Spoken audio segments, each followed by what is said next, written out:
Bonjour à tous, bienvenue sur le podcast Entreprise Curieuse. Je suis Clara Lamache du cabinet Hector Advisory et aujourd'hui j'ai le grand plaisir d'accueillir Loïc Chavaroche. Loïc est directeur développement durable et ESG au sein du groupe Stern. Le groupe Stern est un groupe de transport multimodal spécialisé dans la logistique globale et durable à l'échelle mondiale. Il est présent dans la plupart des pays européens, au Maghreb et en Chine. Après avoir débuté dans le domaine de la santé, de la sécurité et de l'environnement, Loïc s'est également spécialisé dans la qualité. Fort d'une expérience dans le conseil et l'industrie, il a rejoint le secteur des transports en tant que directeur des opérations Europe, puis il est revenu à son premier métier, la gestion de la qualité, de la sécurité et de l'environnement. Ayant déployé des évaluations RSE depuis 2014, il a pris en charge la dimension développement durable RSE-ESG au sein de l'entreprise afin d'accompagner les engagements forts du groupe dans sa décarbonation du transport et de la logistique. Bonjour Loïc. Bonjour Clara. Je suis ravie d'échanger avec vous sur ce sujet. Et ma première question est, quand on parle de curiosité, qu'est-ce que ça évoque pour vous ? Pour moi, la curiosité, ce serait regarder des nouvelles idées, sortir un peu de la boîte, réfléchir sur des idées disruptives et toujours en attente d'une idée, d'une nouveauté, à la fois sur un marché ou plus largement sur un écosystème. Et finalement, comment cette curiosité se matérialise au sein du groupe Stern ?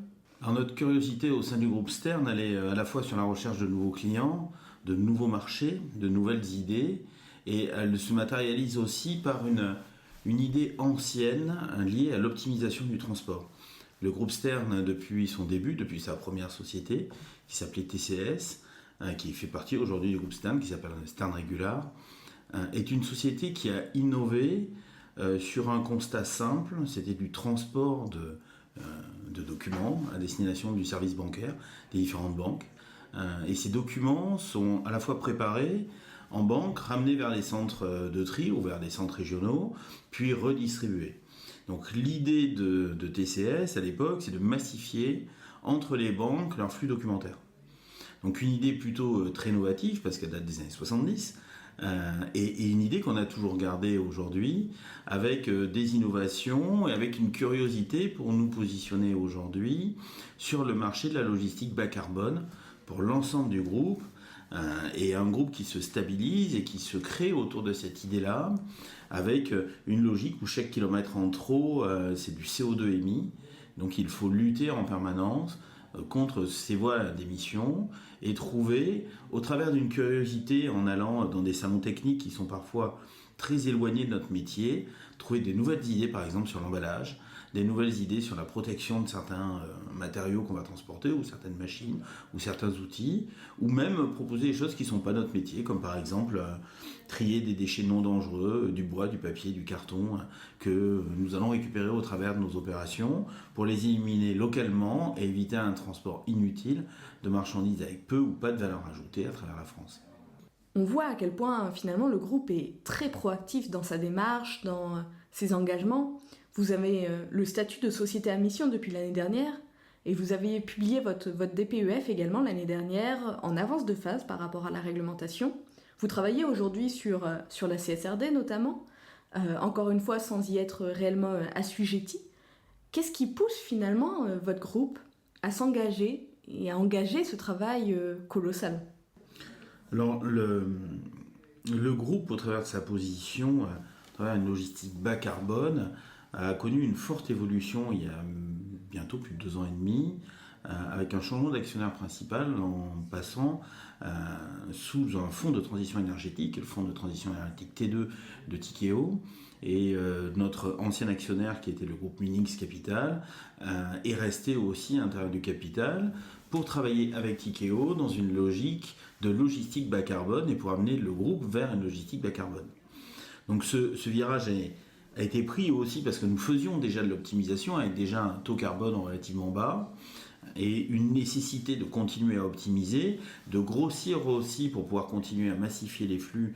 Au travers de la massification, il y a une réduction du CO2. Donc ils sont rentrés dans ce projet-là. En même temps, on a créé quelque chose d'assez nouveau il y a bientôt plus de 2 ans et demi, même si c'est un produit, un véhicule d'investissement qui est ancien mais qui est malgré tout peu utilisé, qui est un SLL, un Sustainability Linked Cloud, sur lequel nous avons pu indexer une grosse partie de notre dette senior sur nos résultats RSE. Immédiatement arrivent d'autres obligations, entre autres une obligation de communication, d'une communication harmonisée, enregistrée et vérifiée par un cabinet d'audit. Donc quand nous avons fait la première DPEF, nous n'étions pas soumis à la DPEF car nous sommes une SAS. Et les SAS étaient exclus. Donc on était déjà dans une logique de disclosure de documents, d'informations vérifiées avec un double niveau d'audit dès l'année dernière, l'audit du bilan carbone, qui est complètement audité par l'OTI, et après un audit de la DPEF. Donc au travers de ce travail-là de communication, ça nous permet d'onboarder aussi nos équipes, parce qu'on communique en interne, on communique en externe. On s'aperçoit que nos clients ont une très forte attente sur ces produits-là, et c'est une excellente aide à la décision. Pourquoi être parti de suite sur la CSRD ? Parce que nous avons très vite compris que le futur, ce serait une meilleure communication documentaire. Et cette CSRD, on l'anticipe déjà quasiment quand on a créé notre premier DPEF. On avait déjà en vision, on avait déjà totalement en vision la CSRD. J'ai eu la chance de faire partie de plusieurs groupes sectoriels pour les études entre des USRS, donc c'est quelque chose dans lequel on est baigné déjà depuis plusieurs années.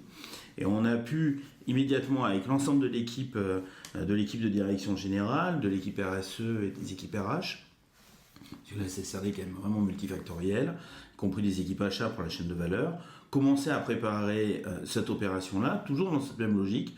Nous faisons des actions, mais nos actions, nous voulons qu'elles soient auditées, validées et certifiées au travers, dans notre cas, d'un OTI aujourd'hui, pour amener la preuve à nos clients que chacune de nos actions sont réelles. Et cette action-là, je la trouve extrêmement intéressante, et c'est vraiment aussi basé sur une forme de curiosité, d'avoir écouté depuis de nombreuses années des problématiques de controverses médias, des problématiques de controverses sur des actions qui n'ont pas été réalisées, ou sur des indicateurs qui ne peuvent pas être vérifiés ou qui ne sont pas vérifiés au moment de la diffusion. L'intérêt aujourd'hui d'avoir un OTI en interne, un OTI qui est une société externe, mais qui vient nous auditer pendant presque 90 jours cette année sur la CSRD, ça permet d'avoir une vision totale à 360 degrés de nos indicateurs. Ce ne sont pas les mêmes OTI, ce n'est pas la même OTI que nos commissaires aux comptes, donc on a une double impartialité qui se crée, avec des transmissions d'informations entre eux, et donc on s'assure de cette communication-là. C'est une preuve de clarté, c'est aussi la nécessité d'avoir une vraie communication vérifiée, contrôlée, et surtout certifiée. Et ça, c'est quelque chose d'extrêmement important pour nous. On fait des actions, la société à mission va dans cette continuité d'action, parce que depuis longtemps, nous évaluons. Moi, j'ai fait ma première évaluation EcoVadis en 2014, donc ça remonte. Et on est toujours dans cette vision-là. Les premières évaluations EcoVadis, c'était comment prouver aux clients, à partir de quelques éléments, au travers d'un tiers, l'existence ou la non-existence de procédures, de protocoles, de politiques. Aujourd'hui, on va sur l'étape d'après. On certifie en plus nos indicateurs, on les vérifie. Ça nous permet aussi de suivre la logique de la décarbonation, une trajectoire qu'on a fait certifier par SBTI, 1,5 degré bilo et 2050 net compensé.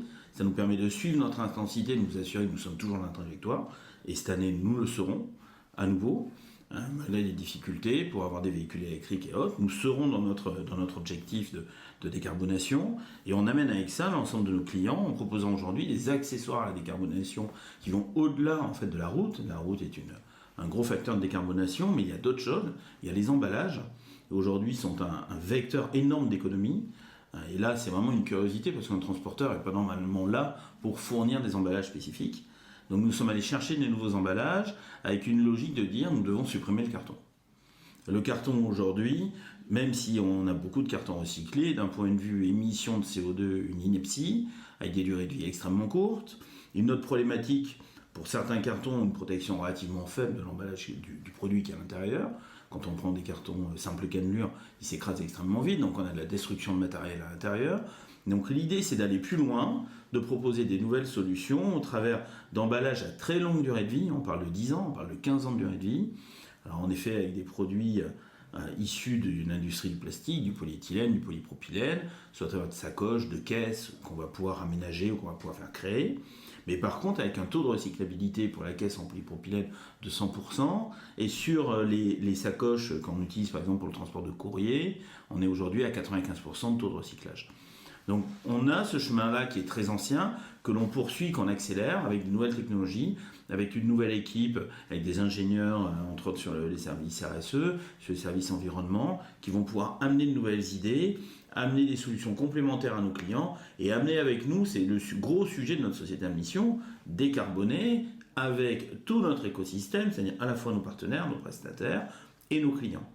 Sans oublier bien sûr la partie sociale et la partie éthique qui sont obligatoires dans un métier extrêmement humain qu'est le métier du transport. On entend finalement la prise de conscience, l'engagement des actionnaires, de la gouvernance, et puis en parallèle, on a également les attentes des clients, évidemment. Comment finalement cette démarche, elle se matérialise au sein de votre gouvernance ?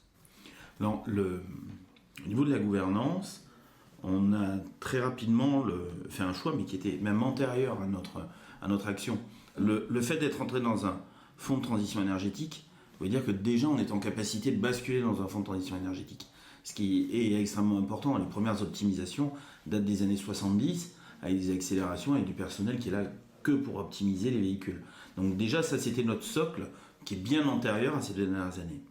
Au moment de notre arrivée sur tous ces différents, au travers du fonds de transition énergétique et au niveau aussi du SLL, la gouvernance s'est modifiée avec déjà la création du poste de directeur de développement durable ESG, qui est déjà une première chose, directement relié auprès du président, donc membre du comité de direction, et membre aussi des comités de surveillance, vu que j'interviens sur un comité de surveillance par trimestre, pour pouvoir expliquer à la fois au pool d'actionnaires l'évolution de nos actions et nos trajectoires, et aussi se challenger avec des experts, parce que dans notre groupe, dans le CS, nous avons aussi des experts en RSE qui sont là pour nous aider à nous challenger. Donc ça, c'est la première gouvernance, la direction générale qui est toujours informée, qui avance avec nous. Et simultanément, on a aussi un très fort engagement avec nos actionnaires principaux, qui sont Tikeo Capital Partners et Minings Capital, avec une réunion mensuelle avec les actionnaires. Donc tous les mois, je vais voir les actionnaires pour leur présenter une roadmap, une évolution de roadmap, des nouvelles idées qu'on peut avoir, et aussi récupérer de nouvelles idées au travers de leur écosystème. C'est le gros avantage d'avoir des actionnaires très engagés dans le développement durable. Ils vont nous amener de nouvelles idées. Ils vont pouvoir nous faire du partage d'expérience, nous présenter des nouveaux sujets, et on va soit les prendre parce qu'ils vont s'approcher de notre besoin, ou ils vont être facilement duplicables, ou parfois difficilement duplicables, on va aussi les prendre avec nous, pour pouvoir mener des nouvelles actions.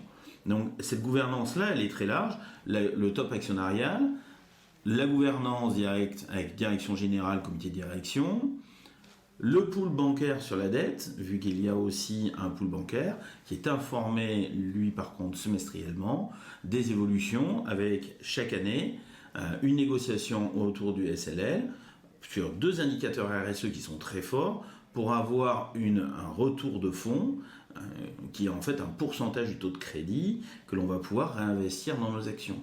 Donc on est vraiment sur une direction générale globale. Nous avons aussi un très gros avantage dans le métier du transport. C'est que le CO2 c'est les kilomètres c'est les coûts.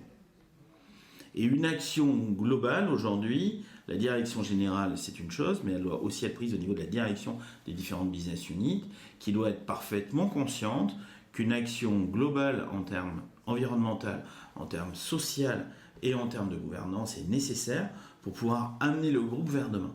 Et ça aujourd'hui c'est le cas, chaque directeur de business unit a ses actions, ils ont aussi des indicateurs, Ecovadis en est un, leur intensité carbone en est une autre, et une des PEF aujourd'hui qui va sortir dans les jours qui viennent, qui va au-delà de la réglementation, vu que chaque business unit est décrite à l'intérieur, les indicateurs de chaque business unit sont décrits, donc chaque directeur connaît son objectif, et tout ça bien sûr remonte vers la direction générale. Donc on est sur une globalité d'action qui nous permet à la fois de lever des investissements, parce que c'est aussi beaucoup d'investissements, de payer du développement, de payer de la recherche, parce qu'aujourd'hui, trouver des nouveaux emballages de demain, c'est aussi du développement, c'est aussi de la recherche, c'est des tests, pas toujours concluants, donc il faut investir, comme toute recherche qui se respecte, et c'est aussi des investissements vers réfléchir à des nouveaux véhicules, réfléchir aussi à des nouveaux bâtiments, réduire les consommations énergétiques, avec un parc de bâtiments, aujourd'hui 85 bâtiments à travers le monde,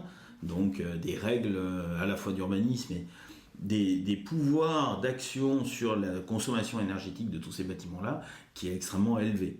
Mais c'est aussi une décision de direction générale, se dire petit à petit, nous quittons les passoires thermiques, nous quittons les plus vieux bâtiments, nous faisons du refit au travers d'investissements pour pouvoir avoir un outil industriel adapté pour demain. On entend bien que ces sujets ils sont embarqués par la direction et puis également portés par les business units, mais évidemment ça ne suffit pas. On a besoin des collaborateurs également et puis de toutes les parties internes et externes. Comment finalement vous assurez de l'embarquement de vos parties prenantes et de vos collaborateurs notamment? Alors, l'embarquement est à plusieurs niveaux. Vous avez déjà, on va parler du niveau social, avec une très forte implication des services des ressources humaines et la directrice des ressources humaines groupe, qui après diffuse la politique sur chacune des directions, au travers de plusieurs modules. Un module qui s'appelle Tous à bord, qui est en fait un module d'onboarding, qui est aussi un module qui va aider les salariés dans l'entreprise, à la fois au travers d'actions de formation, d'actions à destination de la parentalité, ce qui est un véritable sujet aujourd'hui pour de l'aide, pour trouver des places dans des crèches par exemple, pour l'ensemble des salariés du groupe, des actions complémentaires pour l'accompagnement vers le sport, des actions de prévention. Donc on a ce niveau-là, sur lequel, en réfléchissant aussi, pour donner un exemple concret, l'organisation a été complètement modifiée en 2023 avec la création de BPHR, de Business Partner Human Resources, qui sont au plus proche des régions et qui interviennent transversalement sur l'ensemble des business units. Et on a quitté le schéma de business unit qui pouvait être réparti partout à travers l'Europe pour prendre des business DRH régionales, des BPRH régionales qui vont être transversales sur toutes les sociétés, ce qui amène une approche plus régionalisée et surtout facilite la remontée d'informations. Ça, c'est pour la partie RH, avec une multitude d'autres actions mises en place avec les partenaires sociaux. La partie environnementale, elle est gérée directement par les agences, par les directions de business unit, avec des indicateurs qui sont partagés trimestriellement au travers d'une consommation de déchets, consommation d'énergie, c'est les fameux scope 1, scope 2 sur lesquels on doit absolument agir, avec des variations d'un pays à l'autre. L'approche énergétique est très différente entre les différents pays d'Europe. Une approche aussi complémentaire sur les types de sous-traitance, véhicules utilisés, un travail qui est fait en partenariat avec les achats pour faire évoluer les véhicules vers de l'Euro 6, Euro 5, Euro 6, donc avec moins d'émissions, toujours avec des véhicules diesel pour la plupart d'entre eux, et aujourd'hui commencer à avoir du véhicule électrique sur ce qui est compatible avec notre métier, si on travaille la nuit, des tournées parfois longues, beaucoup d'arrêts, on a eu quelques problématiques avec des véhicules électriques qui n'arrivaient pas au bout des tournées, donc petit à petit, au fur et à mesure que la technologie évolue, nous lançons des nouvelles technologies, nous faisons évoluer, c'est un de nos gros projets actuels pour faire évoluer nos tournées longue distance, donc en poids lourd, avec des carburants alternatifs tels que l'Oléo 100 ou le B100, qui sont à base de colza, donc qui sont aussi extrêmement intéressants, et voir demain la mise en place de l'HVO, qui est un ester de diesel, qui est aussi intéressant parce qu'il va permettre d'avoir une baisse du CO2. Mais toutes ces actions-là vont être prises globalement par les relais achats dans chacun des pays, dans chacune des zones, qui vont après faire une négociation avec leurs partenaires pour les amener. Simultanément, on sait que d'un point de vue purement environnemental lié au transport, comme je le disais tout à l'heure, chaque kilomètre en moins, c'est du CO2 en moins. Donc notre métier, c'est optimiser. Optimiser, c'est-à-dire chasser les kilomètres en trop, chasser les kilomètres à vide sur l'ensemble de nos réseaux, y compris sur des réseaux qui sont des réseaux industriels sur lesquels il est difficile de chasser les kilomètres, co-charger, c'est-à-dire mettre dans un même véhicule plusieurs clients qui vont sur la même destination, et avec ça, optimiser le ratio colis-CO2 et chasser toutes ces petites pertes de temps, toutes ces petites pertes d'énergie, énergie directe, du gazoil, au travers de toutes les phases. Avec un apprentissage auprès des chauffeurs, on s'arrête, on sort de son véhicule, on éteint son véhicule, on sort de son véhicule, plutôt que laisser tourner un moteur. Donc en même temps, on lutte contre les pollutions nocturnes, parce qu'on travaille majoritairement de nuit. C'est aussi tous ces changements-là, ce travail-là de nuit qui nous permet d'optimiser nos véhicules, d'optimiser le temps de transport, de faire plus de livraisons dans le même temps, avec finalement moins d'émissions de CO2 de par l'absence des bouchons ou l'absence des ralentissements qui sont globalement européens. Ils ne sont pas que parisiens, ils sont européens, et voire mondiaux. Au niveau mondial, on a toujours cette problématique-là. La nuit roule toujours mieux que le jour, et donc on travaille sur tous ces éléments-là. Comme ces éléments-là sont très proches finalement du terrain, moi je suis issu du terrain, j'avais des directions d'opération, donc on est proche des équipes, on connaît les besoins des équipes, et on va après leur amener des outils complémentaires pour faire ce travail-là. Comme en plus le secteur du transport a cet avantage-là, le CO2 est directement lié à des coûts, mais on travaille aussi sur des options de marge qui sont parfois plus faciles à comprendre pour des équipes et des options de CO2 pour ceux qui vont mieux le comprendre. Donc une attraction et un travail qui est vaste, qui est multiple sur tous les facteurs qui peuvent amener à baisser notre consommation. Le déchet, c'est la même chose, où là on a pu travailler directement avec les services commerciaux, amener un nouvel outil, amener une nouvelle valeur dans nos échanges avec nos clients. Ils sont aussi un relais commercial, un relais de valeur, un relais de développement, donc des nouveaux emballages, des nouvelles solutions techniques, des nouvelles solutions de traçabilité. Et tous ces éléments-là mis bout à bout, permettent d'aller dans le sens du développement durable, dans le sens de l'amélioration des conditions de travail. S'ajoute la qualité de vie au travail, le risque au travail, avec des équipes sécurité qui ont pris avec eux l'ensemble des équipes élues du personnel, qui travaillent ensemble sur les problématiques d'accident du travail, de diminution des accidents, avec des choix qu'on va faire régionaux, à la fois sur la fourniture des EPI. Aujourd'hui, on travaille avec des fournisseurs français sur les gants, des fournisseurs français sur les chaussures. On a fait un gros travail pour réduire, par exemple, les troubles musculo-squelettiques des personnes qui sont debout avec des chaussures qui vont leur permettre de réduire ces troubles musculo-squelettiques, la mise en place de tapis anti-fatigue dans certaines salles de tri. Donc tout ce travail-là est parfois ancien. Les premiers tapis anti-fatigue datent d'il y a plus de 10 ans dans le bâtiment. Mais on les a accélérés et on réfléchit toujours avec les équipes pour trouver des solutions. Donc, comme on travaille très proche du terrain, ça nous permet d'avoir l'ensemble des équipes avec nous pour petit à petit s'améliorer, progresser, atteindre nos objectifs et communiquer. Étonnamment, la déclaration de performance extra-financière, la première que nous avons émise l'année dernière, nous l'avons diffusée très largement dans les sites, à la fois en informatique et même si ce n'est pas trop compatible avec une logique environnementale en papier, pour que des équipes qui n'ont pas d'ordinateur puissent regarder. Et ça a quand même un gros avantage aussi, le papier pour ça, et de le laisser dans des salles de poste pour que ce soit lu. On a des gens, parce que nous avons un métier et des business units multiples, qui ont découvert le travail des autres sociétés au travers de ce document-là. Donc la déclaration de performance extra-financière, demain la CSRD, doit être pensée vraiment, et c'est ce que je conseille à tout le monde, pensez-le en interne, en externe pour les clients, en externe pour les parties intéressées diverses, telles que vos actionnaires, vos financiers, et voyez-le large. Faites parler les gens à l'intérieur. Cette année, on a mis une multitude de testimoniaux, et l'année prochaine, on en rajoutera encore. Faites parler les gens, qu'ils comprennent les démarches, qu'ils expliquent les démarches, et finalement, tout le travail que l'on fait sur le terrain, que font les différents membres du groupe et du service QSSE, RSE, parce que c'est un seul et unique service que je dirige, vont dans le même sens. Le travail fait par les RH est repris, et ce travail-là permet à tout le monde de voir les best practices, et finalement, parfois, ça permet d'avoir des remontées intéressantes. Ah oui, mais moi, dans mon coin, dans ma BU, nous faisons aussi ça, et vous ne l'avez pas mis en valeur. Donc ça nous donne aussi des axes d'amélioration, des axes de projet, des axes de progrès aussi, de partage des best practices et d'amélioration finalement du développement durable et de la qualité de vie au travail. Je vous remercie pour cet échange extrêmement intéressant. On voit bien en tout cas que le sujet de la RSE et de l'ESG, ils embarquent réellement tout le monde, toute cette gouvernance, que ce soit les investisseurs, la direction, mais également les clients, et ça passe évidemment par les collaborateurs. Je vais avoir une dernière question. Est-ce que vous auriez une suggestion de quelqu'un que vous aimeriez écouter sur ce podcast et qui met bien évidemment à l'honneur la curiosité?